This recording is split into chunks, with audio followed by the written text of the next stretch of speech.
दोस्तों मेरे चैनल सुख समृद्धि उपाय में आपका हार्दिक स्वागत है।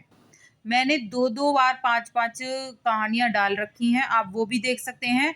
और अलग अलग तरह की सुनिए आप कहानियां। कार्तिक मास में बहुत सारी कहानियां हैं, तो ये दो और पहले डाल रखी हैं और ये मैं बना रही हूँ।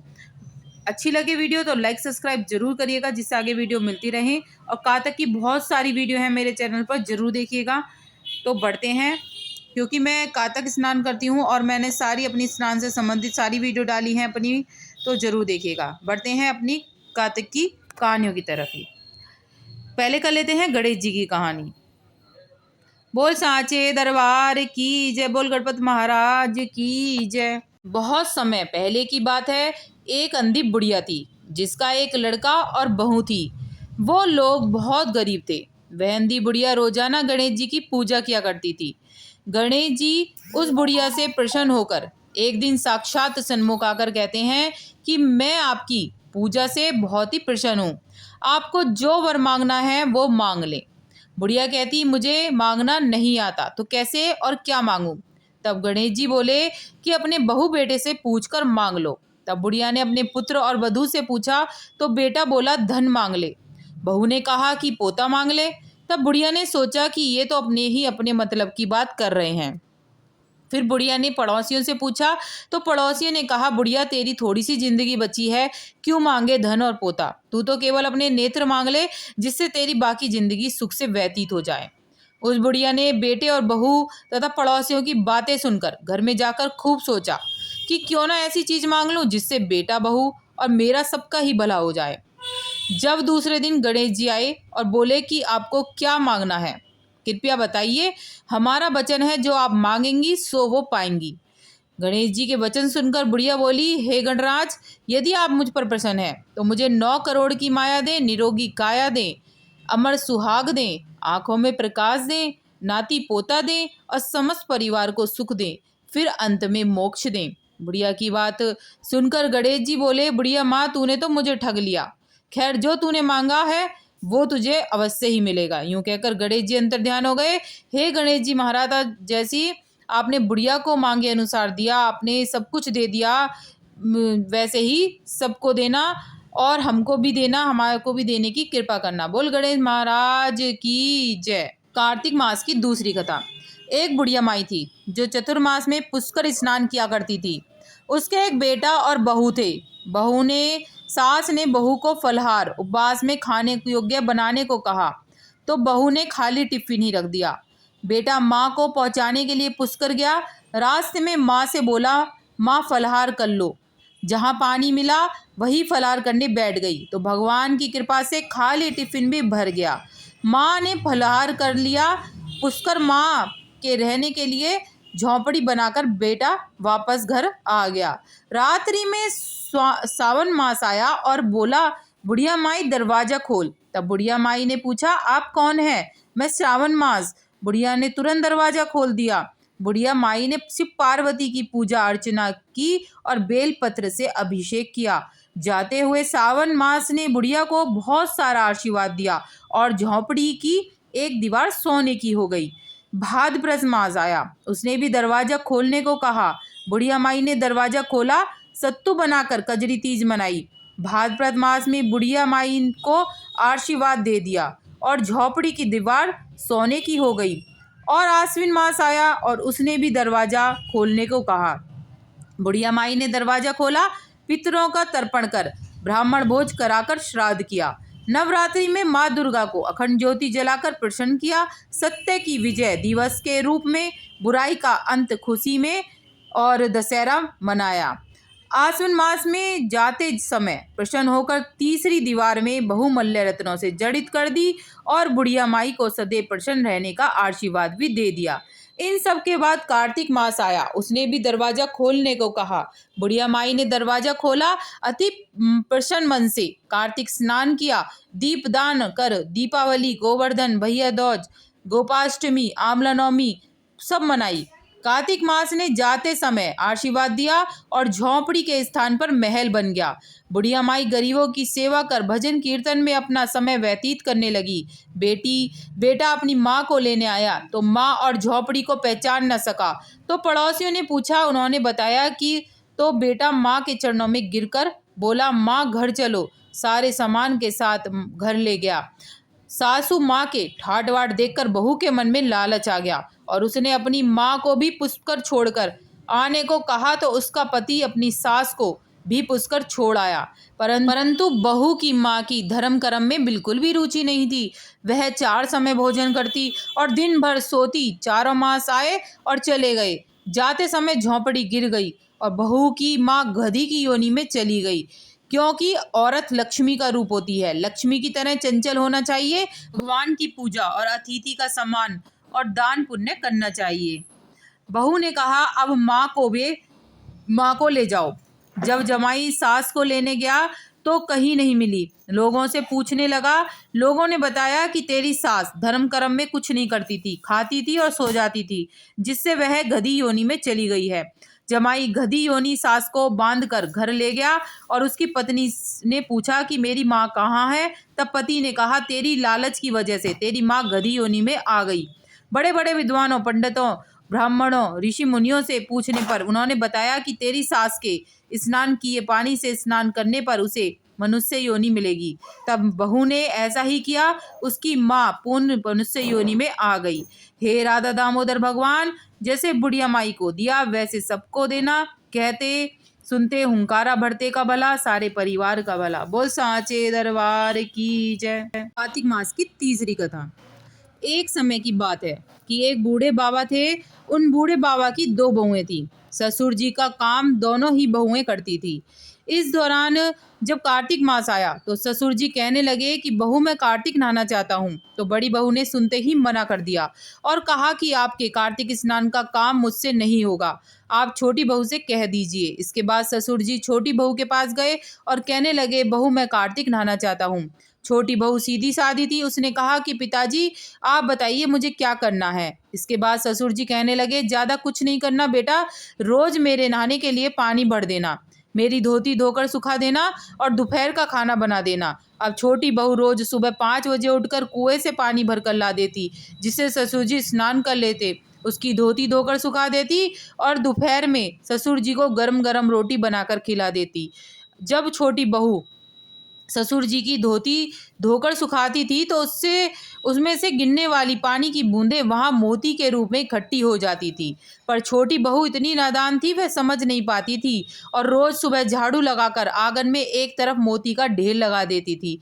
और इस तरह 1 महीना निकल गया और कार्तिक माह समाप्त हो गया। तो ससुर जी ने कहा कि मैं कार्तिक समाप्त होने से पहले 2-4 ब्राह्मणों को भोजन कराना चाहता हूँ। छोटी बहू बोली, पिताजी, मैं खाना बना देती हूँ और फिर आपको खेत से बुला लाऊंगी। बहू खाना बनाकर ससुर जी को खेत से बुलाने जाती है और कहती है, पिताजी, मैंने खाना बना लिया है, आप घर चलकर ब्राह्मणों को खाना खिला दें और मैं खेत की रखवाली कर लेती हूँ। यह सुनकर पिताजी घर को चले आते हैं। जब छोटी बहू सोचती है कि कार्तिक महीने में ब्राह्मणों को तो खाना खिला रहे हैं और खेत में से चिड़ियाओं को उड़ा रहे हैं, राम जी की चिड़िया, राम जी का खेत, और ये सोचकर वह चिड़ियों को दाना खाने देती है और चादर तानकर सो जाती है। जब चिड़ियाँ दाना चुग रही होती हैं तो जो दाने जमीन पर गिरते हैं वह हीरे मोती बन जाते हैं। धीरे धीरे उसका परिवार खेत हीरे मोतियों से जगमगाने लगता है। उसके पास ही में बड़े भाई का खेत था। वह भी देखता है कि छोटे भाई के खेत में हीरे मोती जगमगा रहा है। बड़े बेटे से रहा नहीं जाता है।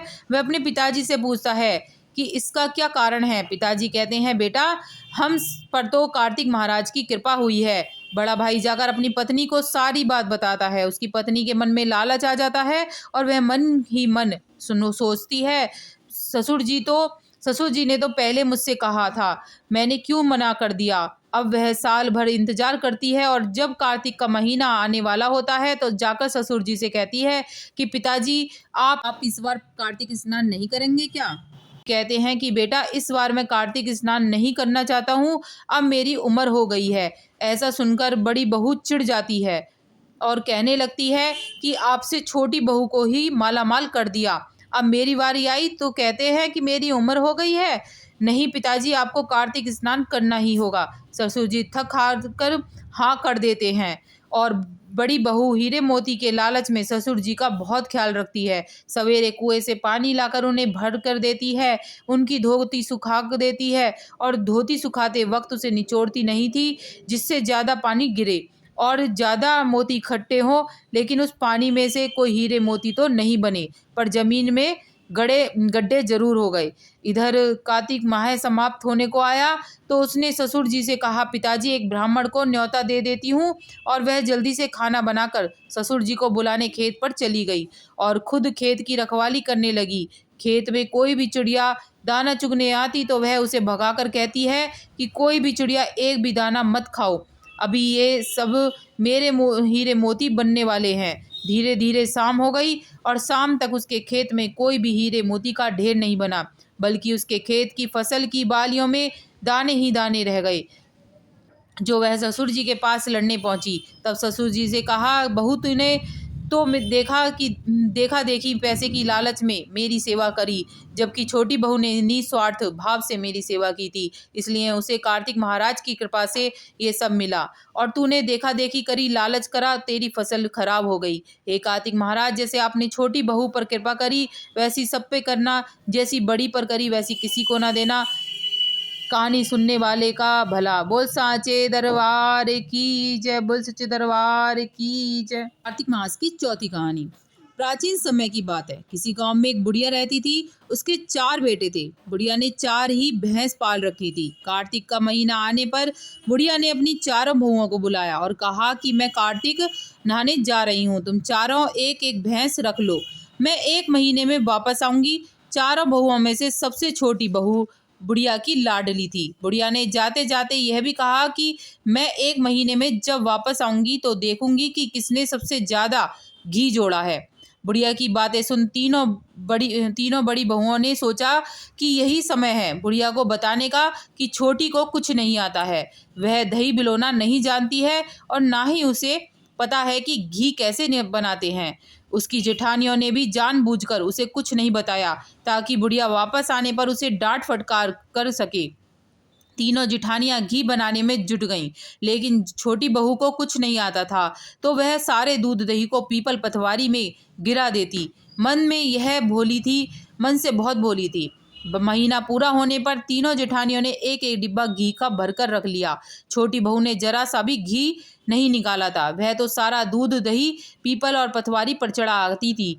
बुढ़िया के आने की खबर पर वह पतवारी माता से कहती है, मैं क्या करूं, मैंने तो सारा दूध दही यहाँ गिरा दिया, अब मेरी सासू आकर घी के बारे में पूछेगी तो मैं क्या जवाब दूंगी।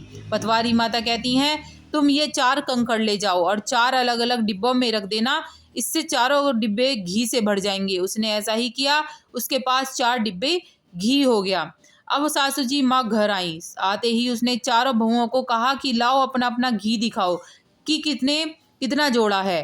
3 जेठानी अपना घी का डिब्बा लेकर आई और मन ही मन खुश होने लगी कि अब छोटी बहू को सास से डांट पड़ेगी। छोटी बहू आई तो साथ में 4 डिब्बे घी के लेके आई। वह सब ये देखकर हैरान हो गई, इसे तो दूध दही नहीं बिलोना आता था तो वह घी कहाँ से लाई। वह कहने लगी कि जरूर इसके पति ने एक घी खरीदा होगा। इस पर छोटी बहू ने कहा कि मुझे तो कुछ नहीं आता था, ना ही मुझे किसी ने बताया कि किस तरह से दही बिलोकर घी बनाया जाता है। मैं तो सारा दूध पीपल और पर सींच देती थी, दही पतवारी पर चढ़ा देती थी। यह तो पतवारी माता की कृपा का प्रभाव है। छोटी बहू की सारी बातें सुनकर बहू ने कहा, अगर पतवारी माता को सींचने से इतना अधिक पुण्य मिलता है तो अब हम अगले साल उसे सींचेंगे और कार्तिक नहाएंगे। हे पतवारी माता, जैसे आपने छोटी बहू की सुनी वैसी सबको सुनना, सबको देना। बोल पतवारी माता की जय, बोल ठकुरानी की जय, बोल सांचे दरबार की जय। कार्तिक मास की 5वीं कथा। एक बार पतवारी पाल और विनायक जी में झगड़ा हो गया। सब खट को बड़ा बताने लगे, अपने को ही बड़ा बताने लगे। इतने में एक ब्राह्मण का लड़का आया। पाल, पतवारी और गजानंद ने उसे रोका और कहा, लड़के रुक जरा, हमारा न्याय कर। लड़का बोला, मैं कल वापस आऊंगा तब आपका न्याय करूंगा, आज तो मैं जाता हूँ। घर आकर लड़के ने माँ से कहा, माँ मुझे कल पाल और पटवारी और गणेश जी का न्याय करना है। तो माँ ने कहा, बेटा सबको बड़ा बता देना। दूसरे दिन लड़का वहां गया और बोला, पाल माता आप तो बहुत बड़ी हैं, क्योंकि हर व्यक्ति आता है स्नान ध्यान करके, जाते समय पैर की ठोकर दे जाता है, फिर भी आप नाराज नहीं होती हैं।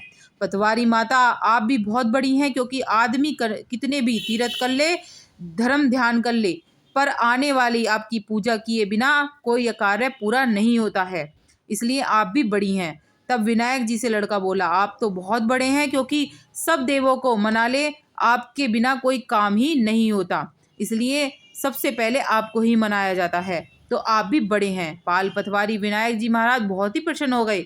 बोले, लड़के तूने तो हम सबको ठग लिया। उसको आशीर्वाद देने के उसमें उन्होंने उसे जौ दिए। लड़का सोचने लगा, ये तो बड़ा घाटे का सौदा हो गया, सारा दिन खराब करके न्याय करा और मुझे मिला इतने से जौ। खिन्न मन से होकर वह एक कोने में जौ डालकर रख दिए उसने अपने घर में, और माँ अंगोछा समेटने लगी तो जैसे ही झटकती है उसमें से हीरे मोती निकल जाते हैं। माँ बोली, बेटा ये कैसे, इतने सारे जो ये हीरे मोती कहाँ से आए? बोला, मैं तो वहां पर गया था उनका न्याय करने, तो गणेश जी महाराज ने ये सब चीजें दे दी, और उसकी वजह से बहुत ही खुश हुए माँ बेटा, और बोले कि हे पाल पटवारी विनायक जी महाराज, जैसे हमें दिया वैसे सबको देना। कहते सुनते हुंकारा भरते का भला। बोल विनायक महाराज की जय, बोल गणेश भगवान की जय, पीपल पटवारी माता की जय।